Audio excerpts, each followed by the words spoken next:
plus profondément. Vous rendez hommage à la peinture qui s'est souvent battue contre les religions. En Occident, elle a su s'inventer, elle a su résister contre les ennemis de l'image. Toutes les religions sont concernées. On peut dire d'abord les chrétiens, vous avez, chez les Grecs, vous avez cité Platon, etc., mais d'abord les chrétiens. Puis l'islam. Quand on regarde le département brillant créé par Henri Loihet au Louvre, consacré aux arts de l'islam, il n'y a aucune figure, aucune représentation de Dieu ou des prophètes. Donc l'islam, c'est clair. C'est pas si clair non plus, parce que si vous allez en Iran, vous voyez qu'il y a des visages, il y a des visages de saints, il y a des... pas de visage de Dieu, mais il y a des visages de saints. Alors, il y a des... et pour les Juifs, vous faites l'avocat du judaïsme qui n'aurait jamais chassé ou expulsé du temple les images ou les icônes. Les idoles, oui. D'abord, le peuple juif est contraint au nomadisme. Comment il peut se promener avec des peintures? Mais ce n'est pas l'essentiel. Le problème, c'est le refus de l'image. Et on peut trouver d'ailleurs des tas d'exemples. Et tous les penseurs juifs, jusqu'à Emmanuel Levinas que vous citez, déclarent la guerre à l'idole. Oui, mais pas à l'icône. À l'idole, pas à l'icône. Ça n'a rien à voir. Oui, mais oui. L'idole, c'est l'icône en tant qu'elle se croit sacrée. C'est l'icône en tant qu'elle se prétend ou qu'on la prétend hantée habitée par un bruissement de mystère et de sacralité. Ça oui, l'idole c'est l'icône en tant qu'elle abêtit les hommes, en tant qu'elle réduit leur intelligence, en tant qu'elle se moque de leur excellence. C'est ça l'idole. Oui, de leur dignité. Quand Moïse redescend du mont Horeb, il énonce devant son peuple les 10 commandements. Et le premier, vous le savez, tu n'auras pas d'autre Dieu devant ma face. C'est vrai qu'il y avait de tant de fausses idoles, etc.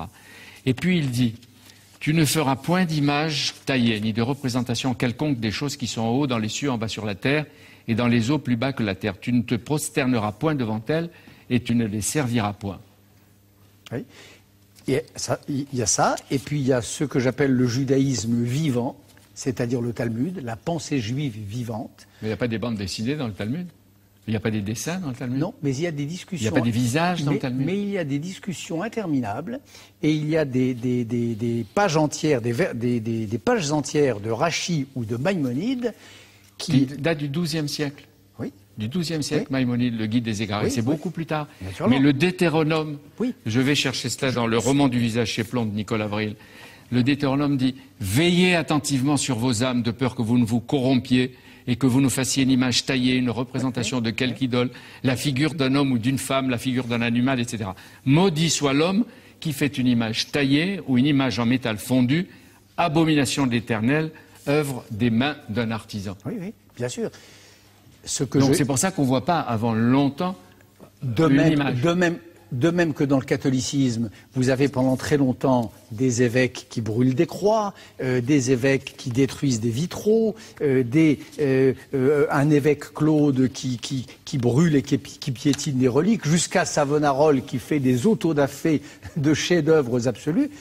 Toutes les religions révélées ont eu à se battre, le judaïsme compris, mais pas plus. C'est ça que j'essaie de dire dans ce livre, c'est ça le scandale théorique contre lequel je m'élève. Toutes les religions révélées, mais pas l'une plus que l'autre, ont eu à lutter contre cet embarras que leur procurait l'image. Mais Jésus, lui, il définit sa venue au monde par le mystère de l'incarnation. Celui qui m'a vu a vu le Père.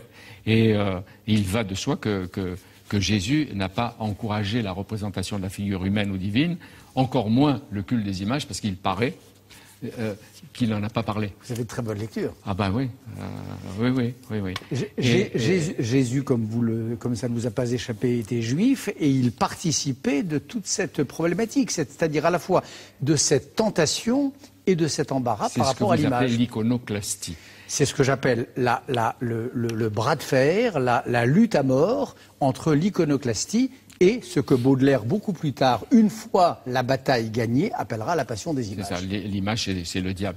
Mais depuis que je sais que je vais faire l'émission avec vous, je suis allé voir le musée juif, d'art juif. Je suis retourné le voir, il n'est pas loin, il est à Paris. Ben, il n'y a toujours pas de représentation humaine de la face de Dieu. Oui. Ben, dites-moi, les premiers peintres juifs, ils datent de quand? Parce que quand je pose la question, on me dit Chagall. On me dit Soutine. Mais bien sûr Mais que ça, non. c'est au Vous avez dès le XIIe siècle, dans les synagogues, des... Ah ben si, c'est plutôt rare, exceptionnel.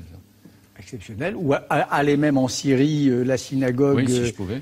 Oui, non, mais vous auriez pu y aller avant. Il y a une très belle synagogue où vous avez des fresques magnifiques. Aller à la synagogue d'Amsterdam... J'arrive pas à être convaincu par ce que vous me dites. Parce qu'il y a eu... Vous voulez bien réconcilier le judaïsme avec l'image, peut-être, mais tardivement. Tardivement, bien sûr. Oui, mais le catholicisme, tardivement aussi. On est là sur un double malentendu. Le malentendu d'un judaïsme qui aurait excommunié les images au point qu'il aurait fallu être hérétique au judaïsme pour s'extirper de tout ça, c'est pas vrai.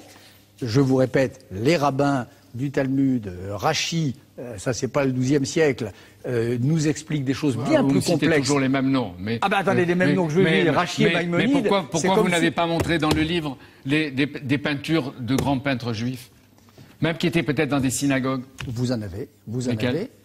Par exemple, vous avez offert le Louche. Mais il est contemporain. Contemporain, oui. Bien sûr, il vit aujourd'hui. C'est un grand peintre. Parce que ce qui m'intéresse dans cette affaire, parce que ce qui m'intéresse dans cette affaire, c'est d'aller sur l'autre terrain, d'aller contre le deuxième malentendu, qui est celui qui a la peau la plus dure, sous prétexte que, en effet, le christianisme est la religion de l'incarnation. On a tendance à penser que le catholicisme est arrivé avec toute armée une passion des images. Et ça, c'est faux. C'est une réécriture de l'histoire, c'est du révisionnisme esthétique. Donc comme je suis, même là, un tout petit peu militant, j'ai voulu montrer par quelle ruse, par quel coup de génie ou par quel coup d'État les peintres ont dû en passer pour conjurer cette espèce d'interdit porté sur leur métier, sur leur pratique et sur les images par les évêques.